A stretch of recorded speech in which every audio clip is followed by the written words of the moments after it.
کیونکہ کربلا کا واقعہ اور حادثہ اچانک نہیں ہوا، اتنا مشہور یہ واقعہ تھا کہ اس کا ذکر آپ کتابوں میں اگر اٹھا کر دیکھیں تو حضرت اسماعیل علیہ السلام کے ذبح کرتے وقت حضرت ابراہیم علیہ السلام کے سامنے بھی حضرت جبریل نے اس کا ذکر کیا ہے۔ حالانکہ وہ روایتیں ضعیف ہے، لیکن چونکہ فضائل اعمال میں ضعیف روایتیں بھی مقبول ہوتی ہے، یہ محدثین کا اصول ہے۔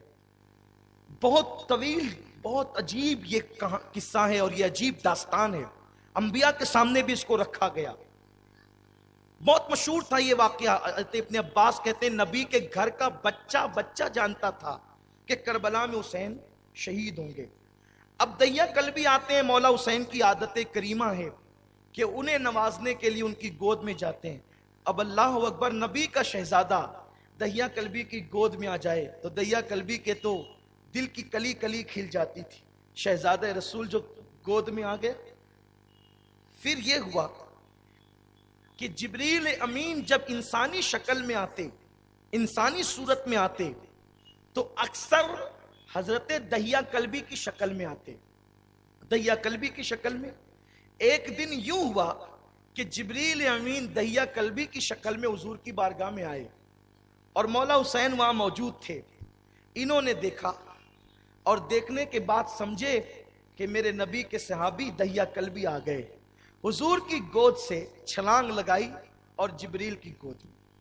حالانکہ جبریل بشکل دہیا کلبی آئے تھے۔ یہاں پر صاحب روضۃ الشہداء اور کنز الغرائب کے مصنفین نے ایک بات لکھی ہے کہ حسین یہ سمجھے کہ یہ دہیا کلبی ہے، لیکن فقیر اس پہ مطمئن نہیں ہوتا۔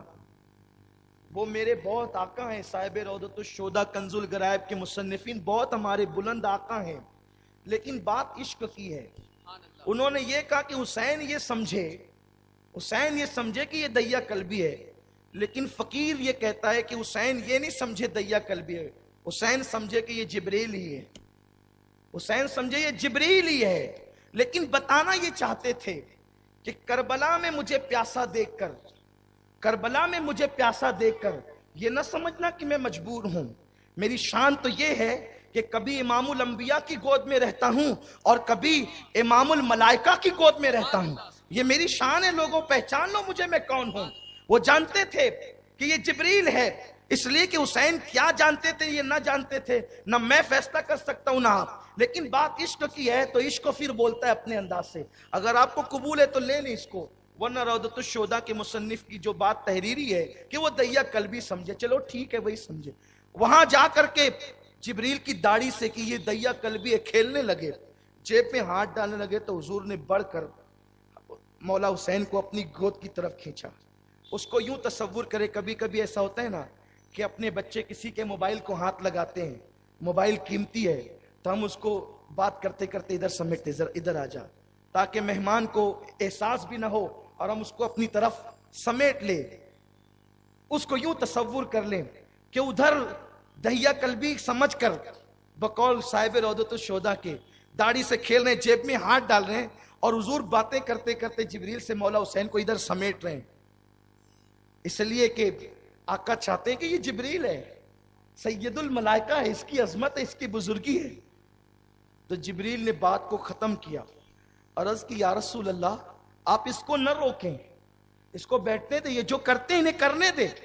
جبریل کہہ رہا ہے، جبریل کہہ رہا ہے یا رسول اللہ حسین کو کرنے دیں، جو کرتے کرنے دیں، یہ جیب میں ہاتھ ڈالتے ڈالنے دیں۔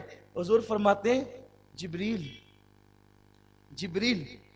یہ میرا حسین دہیا کے ساتھ ایسا کرتا ہے تو تمہارے ساتھ بھی ایسا کر رہا ہے، اس لیے میں کہا حضور کوئی بات نہیں، آپ اسے رہنے دیں۔ میرے آقا یہ وہی حسین تو ہیں جب ان کی امی جان رات کو کبھی تھک جاتی، عبادت میں ہوتی یا اس کی آنکھ لگ جاتی اور حسین جھولے میں رونے لگتے تھے تو میرا اللہ مجھ سے کہتا تھا جبریل اب سدرہ پہ بیٹھنے کا وقت نہیں ہے، اب سدرہ پہ بیٹھنے کا وقت نہیں ہے، جا حسین اٹھ کر کے رونے نہ لگے تو تو جا کر کے اس کا جھولا جھلانے لگ۔ حضور میں اس کا جھولا جھلانے آتا ہوں، اگر یہ آج میری گود میں کھیل رہا ہے تو حضور آپ اسے منع کیوں کرتے ہیں؟ وہ ہے مولا حسین، فرشتوں کا سردار جس کا جھولا جھلاتا ہے، فرشتوں کا سردار جسے رونے سے چپ کراتا ہے، وہ مولا حسین کی ذات ہے۔ انہی کا ذکر کرنے آئے ہو، مقدر کے سکندر ہو، تقدیر کے تاجدار ہو، بادشاہ ہو، اور بی بی زہرا جسے بلاتی ہے وہ ایسی محفلوں میں آتے ہیں، مقدر سنورتے ہیں، مرادیں پوری ہوتی ہے،